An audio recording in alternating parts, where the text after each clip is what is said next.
Bismillahirrahmanirrahim. Assalamualaikum warahmatullahi wabarakatuh. Apa kabar sahabat semua? Selamat datang di Kisah Islami. Bersama saya Ade Syarif akan menemani sahabat semua untuk sama-sama menyimak sebuah kisah Islami yang semoga sahabat dan saya pribadi pun bisa memetik makna dan pelajaran yang bermanfaat dari kisah tersebut. Baiklah sahabat, selamat mendengarkan.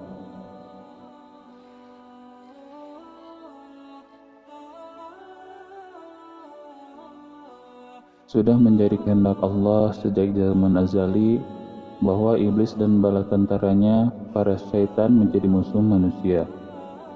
Musuh dalam arti hakiki yang akan menyengsarakan manusia dalam kehidupan yang sebenarnya, kehidupan akhirat yang kekal abadi. Tetapi dalam kehidupan dunia yang sementara ini, jika kita tidak waspada dan hati-hati, bisa jadi setan menjadi teman dan sahabat-sahabat kita yang sangat membantu, mendukung dan memudahkan kehidupan kita sehari-harinya. Baik setan dari kalangan jin ataupun manusia, baik dengan jalan yang nyata ataupun yang gaib. Tidak tanggung-tanggung upaya setan untuk menyesatkan ini dilakukan hingga titik terakhir kehidupan manusia, yakni ketika sakaratul maut.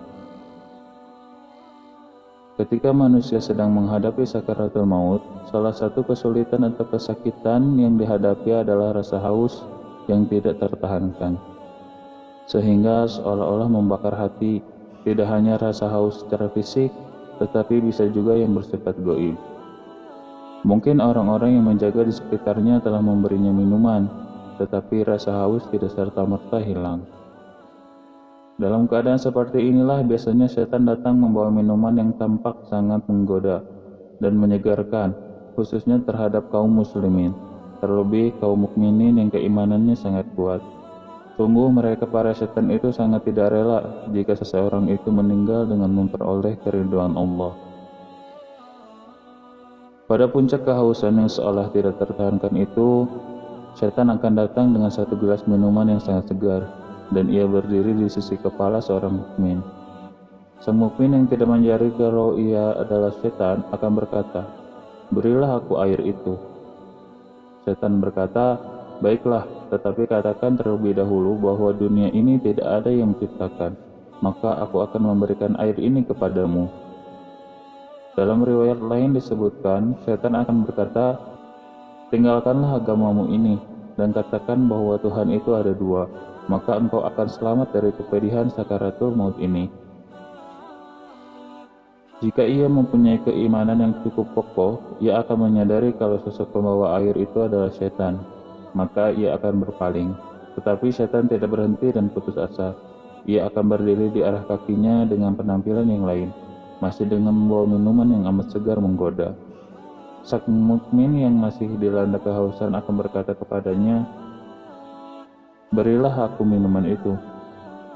Setan dalam penampilan lain itu berkata, "Baiklah, tetapi katakanlah bahwa Muhammad itu adalah seorang pendusta, maka aku akan memberikan air ini kepadamu."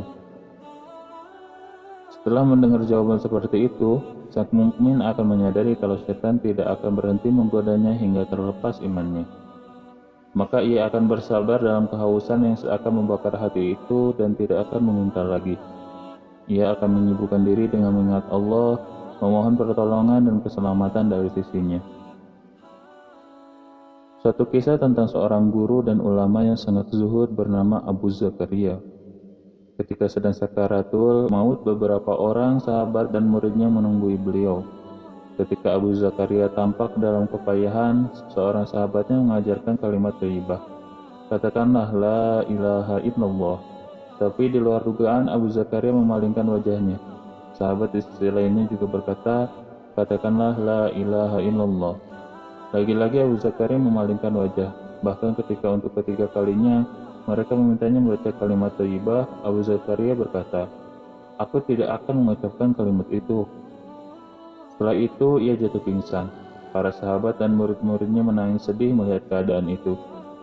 Sungguh mereka tidak mengerti mengapa hal itu bisa terjadi.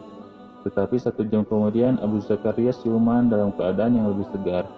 Ia berkata kepada sahabatnya, Apakah tadi kalian mengucapkan sesuatu kepadaku?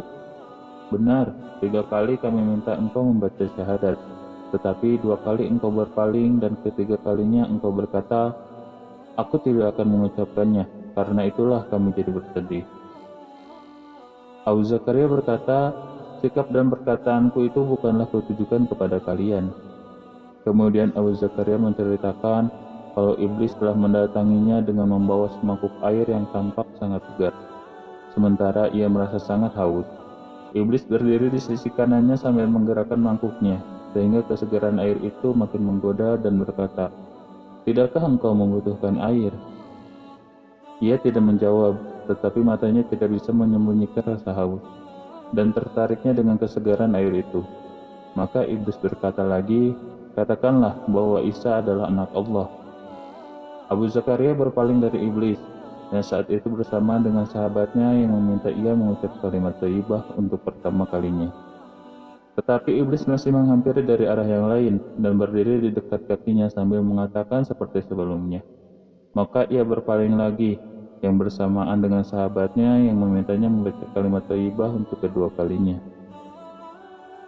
Belum putus asa juga, iblis menghampiri lebih dekat dengan bujuk rayunya yang memikat, mengiming-iminginya dengan minuman yang begitu segarnya sambil berkata, katakanlah bahwa Allah itu tidak ada. Maka dengan tegas Abu Zakaria berkata, aku tidak akan mengatakannya. Saat yang bersamaan, sahabatnya sedang meminta dia mengucapkan kalimat thayyibah untuk yang ketiga kalinya. Abu Zakaria mengakhiri penjelasannya. Seketika itu, mangkuk yang dibawa iblis jatuh dan pecah berantakan. Kemudian ia lari terbirit-birit.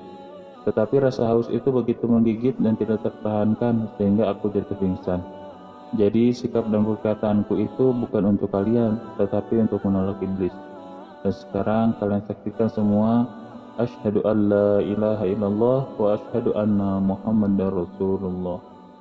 Setelah itu tubuh Abu Zakaria melemah dan ia meninggal dunia dalam keadaan husnul khatimah. Baik sahabat semua, baru saja sahabat semua menyimak kisah Islami.